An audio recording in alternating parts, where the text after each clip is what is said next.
ሀሳብ ላንሳለና ከዛ ለምን ኦርቶዶክስ የሚለውን ሀሳብ አቶን የሚለውን ሀሳብ እናነሳለን። ክርስቶስ ነው አይደለ ቤተክርስቲያንን የመሰረታት? ኦብዘርቨር መጽሐፍ ቅዱስ እንደዛ የሚያሳየን። ኦኬ፣ ክርስቶስ የመሰረታትን ቤተክርስቲያን ደግሞ ለዘላለም እስኪመጣ ድረስ እንደማይተዋት ስለ ቤተክርስቲያን ተናግሯል ክርስቶስ ራሱ አይደል? በዘመናት መካከል ቤተክርስቲያን ጠፍታ ክርስቶስ ትቷት ቤተክርስቲያን የጠፋችበት ዘመን ነበረ ብለህ ታምናለህ? በጣም አሪፍ። ሙሉ ወንጌል መቼ ነበረ የተመሰረተች ወይም የጀመረች? አይ ቲንክ ቅድም ኢንፎርሜሽን ውስጥ ይሰጠ ነበር መሰለኝ በ1950 አካባቢ ነው። 50 ፕላስ ማይነስ 50 ከዛ በላይ። በጣም ጥሩ። ስለዚህ ከዛ በፊት ቤተ ክርስቲያን ነበረች ወይስ አልነበረችም? ነበረች። በጣም አሪፍ። ስለዚህ ለምሳሌ እስቲ ማክሲማም የፕሮቴስታንት ጅማሬ ከሚለው እንውሰድና እንግዲህ ከ1517 ምናምን አካባቢ አይደለ የፕሮቴስታንት ጅማሬ የሉተር ከካቶሊክ መውጣት ማለት ነው አይደለ ፕሮቴስታንቲዝም የሚጀምረው። እዛ ከመሄድ በፊት ጥያቄው የቤቱ ርዕስ ጥያቄው እኛን ነው እየጠየቀ ያለውና አይደለም። ኦርቶዶክስ የነበር ፕሮቴስታንት የጀመረበት አሁን ያላችሁበት እናሳይና ከዛ ደግሞ እዛቸው ቤተክርስቲያን ላይ እንዳትሆኑ ምንድነው የሚይዛቸው የሚለውን ላሳየ። 1517 ላይ ፕሮቴስታንቲዝም ጀመረ በሉተር አይደል? ኦብዘርቭ። ከዛ በፊት ፕሮቴስታንቲዝም ከዛ በፊት ነበረ።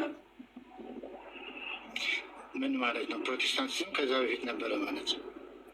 የፕሮቴስታንቲዝም እንቅስቃሴ ወይም ደግሞ ትምህርቱ ይሄ አሁን ያለው የፕሮቴስታንት ትምህርት ከሉተር በፊት ነበረ። ያልነበረው ማለት አልነበረ ማለት ትምህርቱ ነው ወይስ እንቅስቃሴ? ትምህርቱ ራሱ ትምህርቱ ይኖራል። ትምህርቱ ነበረ። ትምህርቱ ይኖራል። ለምን መጽሐፉ አለ። በጣም አሪፍ። ቆይ ስለዚህ ያ ትምህርት አለ ብለህ ካመንክ ማለት ነው። እስቲ በዛ አሁን ከሉተር በፊት ሳይሆን ሉተርን ትጨምርና መስተካከል አለበት። አንዴ ቆይ ነበረ ስላልከኝ ይሄንን አንዴ አሁን እኔ የሚደብረው ምን የሆነ ፖይንት ሚስ ልታረጉ እንደሆነ ስታስቡ ወይም ደግሞ ስትገምቱ መረበሽ ትጀምራላችሁ። እስካሁን ፍሎ አሪፍ እየመጣ ነበር። ቆይ አንዴ ከዛ በኋላ ለምን አትሆንም የሚለውን ጥያቄ ነው ይጠይቃለው። አይመለከትም፣ ስለ ርዕሱ አይመለከትም። አሁን ተረጋግተህ ስማል። እሺ ረጋ በል። አያችሁ የሆነ ነጥብ ሚስ እንደሚያደርግ ምናምን አይነት ነገር ያስብና መረበሽ ይጀምራሉ። አትረበሽ።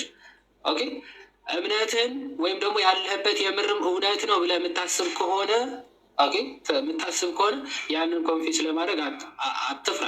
እኛ ስለማንፈራ ነው ይኸው ርዕሳችን ኦርቶዶክስ ስለምን አትሆኑም ብለህ ነው የጀመርነው። ስለዚህ ከዛ በፊት ትምህርቱ ነበረ ብለኸኛል። እስቲ መጽሐፍ ቅዱስ ብቻ የሚለውን ትምህርት ከዛ በፊት ልታሳይ ትችላለህ? መጽሐፍ ቅዱስ ብቻ የሚለውን ትምህርት ኦብዘርቭ ክፈታ። በእንደዛ መልኩ አለ ምን የለም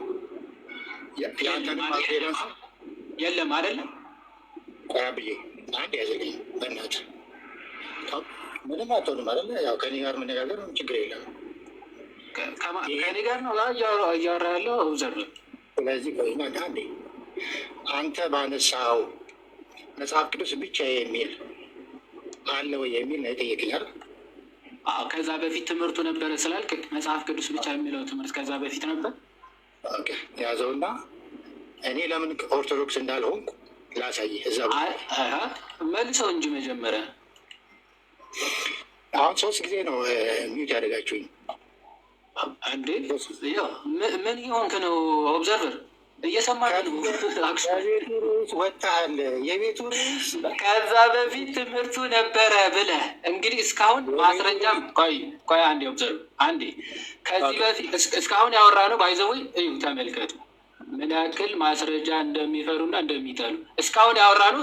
ኦኬ ባኬንድ ፎርስ አንዴ ቆይ፣ ባኬንድ ፎርስ አወራንና ትምህርት አለ ወይ የሚለው ጋር ስንደርስ አዎ አለ። ከዛ በኋላ ማስረጃ እንደሚጠይቅ ኦብዘርቨር ሎንግነርበስ ቆይ አንዴ ቆይ፣ ማስረጃ አምጣ ስትባል ሞቼ ይገኛል ያልከው ለምን ስለ ሶላት ትጠይቀኛል እንዴ? ስለዚህ ሁለተኛ ጊዜ ትምህርቱ ነበረ ብለህ እንዳታወራ። ምንም ከዛ በፊት የሚታወቅ ትምህርት ውስጥ ወደ ቤት ተመለስ። ቆይ አንዴ ቆይ፣ አንተ አይደለም የምትመልሰኝ፣ እኔ ነኝ የምጠይቅህ፣ ወይም ደግሞ እኛ ነን ያስገባን። ስለዚህ እኔ የምመራው ማለት ነው። ስለዚህ በየማውራት ትክፈት። አንዴ ተረጋጋ እንጂ ምንድን ነው እየሆንክ ያለ ወዳጅ? መጀመሪያ አንተ ያለህበትን ስህተት እንደሆነ አሳይቼ ነው። ከዛ በኋላ ኦኬ፣ መጀመሪያ ምን እናደርጋለን? አሁን በኋላ ደግመህ ከከፈትክ መውጣት ፈልጋል ማለት ነው። አንዴ ስማ፣ እገባለሁ አሉ አይደል? መጀመሪያ ሰው ያለበትን ነገር ማወቅ ሳይችል ወይም ደግሞ ካላወቀ ያለበትን ጨለማ ከአባል ላይቀና ትንሽ ተረጋግተህ ስትመጣ ቆይ ልጨርስና ሀሳብ ያስገባል። አያቱ ከፕሮቴስታንት ጋር በማስረጃ ማውራት በፍጹም አይቻልም። ማለት ማስረጃ አቅርቡ ብሏቸው ማለት ነው። አንተ ራሱ ስታቀርብ ባይዘው በጣም ነርቨስ ነው የሚሆኑ። መጽሐፍ ቅዱስ ሲከፈት አይወዱም፣ ማስረጃ ሲከፈት አይወዱም። ዝም ብለህ የራሱ ወሬ ገባ። ምክንያቱም ከራሳቸው ሀሳብ ተነስተው ስለሆነ ዶግማ የሚመሰርቱት ማለት ነው። የራስ ሀሳብ ብታወራ ደስ ይላቸዋል። አሁን እስካሁን ኦኬ፣ ለምንድን ነው ኦኬ የዲኖሚኔሽንነት በስንት ዓመተ ምህረት ተመሰረተች? ትምህርቱ ከዛ በፊት ነበረ ወይ? ይሄን ሁሉ እየመለሰ መጥቶ ኦኬ ከዛ በፊት ትምህርቱ አለ ወይ ስለው አዋል። አሁን ማስረጃ አምጣ ሲባል መረበሽ ጀመር። ከማስረጃ ጋር ያላችሁ ጠላትነት ወይም ደግሞ ጣም ምንድን ነው? ኦኬ ዝም ብላችሁ ከራሳችሁ ሀሳብ ተነሳችሁ መጽሐፍ ቅዱስ ትተረጉማላችሁ፣ የራሳችሁ ትምህርት መሰረታላችሁ።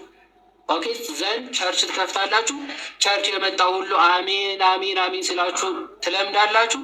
እዚህ መጣችሁ ያወራችሁት ሁሉ ሰው ካልተቀበለ ምናምን በቃ መቀወጥ መረበሽ ማለት እንደዛ